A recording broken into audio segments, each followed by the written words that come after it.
j'espère que vous allez bien. Dites-moi, vous est-il déjà arrivé de devoir travailler avec des gens que vous avez trouvé un petit peu difficiles à vivre ou peut-être quand vous intégrez un milieu, vous trouvez un peu particulier ou un peu bizarre? Cette semaine, on parle de personnalités difficiles dans Let's Talk. Attention, abonnez-vous, partagez, likez, c'est parti. Pourquoi ce thème? Dans la vie de tous les jours, nous sommes amenés à communiquer avec des gens, à travailler avec des gens qui ont différents types de personnalités. C'est toujours bien de savoir un peu à quel type de personne on a affaire et aussi de comprendre quel est notre type de personnalité afin de pouvoir nous accommoder aux différentes situations de la vie pour vivre dans un environnement professionnel et familial stable.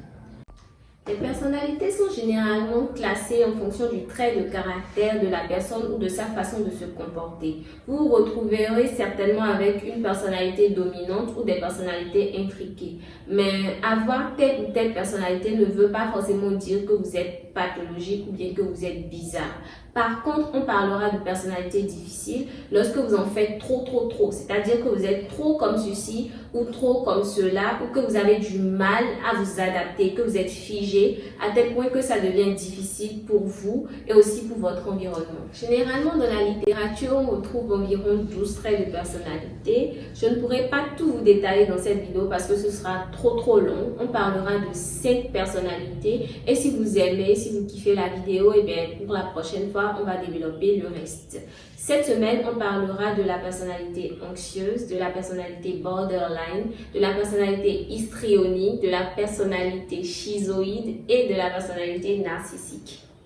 Les personnalités anxieuses. Les personnes anxieuses, ce sont des personnes qui sont généralement tout le temps tendues. Elles se font du souci pour un tout ou un rien. Elles ont tout le temps peur de quelque chose. Elles imaginent tout le temps le pire dans les situations. Généralement, ce sont des personnes très consciencieuses dans le travail parce qu'elles ne vont pas se permettre de se mettre dans des situations stressantes comme venir en retard, ne pas faire son travail. Mais le problème avec ce genre de personnes, c'est que vous ne pouvez pas leur faire de mauvaises blagues. Quand vous êtes avec une personne anxieuse, la chose à faire, c'est d'abord d'être calme parce qu'elles transmettent facilement le stress. Secondairement, c'est pas des personnes avec qui vous allez partager vos inquiétudes. Elles vont en faire une tonne. Elles vont vraiment le prendre au sérieux. Et enfin, c'est des personnes avec qui il faut être rassurant.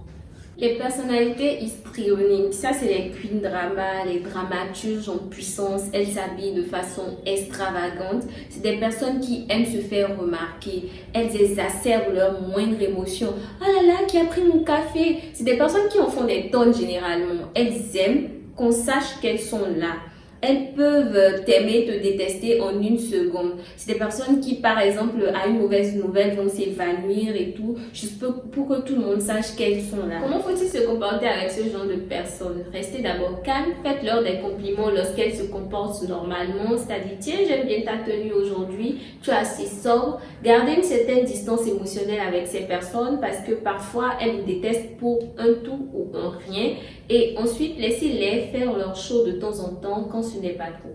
Les borderline, c'est des personnes très instables, elles ont vraiment du mal à gérer leurs émotions, très enclines à la colère, elles adoptent un comportement autodestructeur, usage de drogue, comportement sexuel à risque et j'en passe. C'est une personnalité qui nécessite vraiment un suivi, c'est des personnes qui font généralement un appel à l'aide à travers leur saut d'humeur. Qu'est-ce qu'il faut faire? Déjà, il ne faut pas les abandonner, mais ne vous laissez pas entraîner dans leurs différentes sauts d'humeur et surtout possible d'orienter vers un spécialiste. Les schizoïdes, c'est des personnes qui sont très casanières, elles aiment bien rester seules, elles se créent leur propre monde, personne ne peut entrer.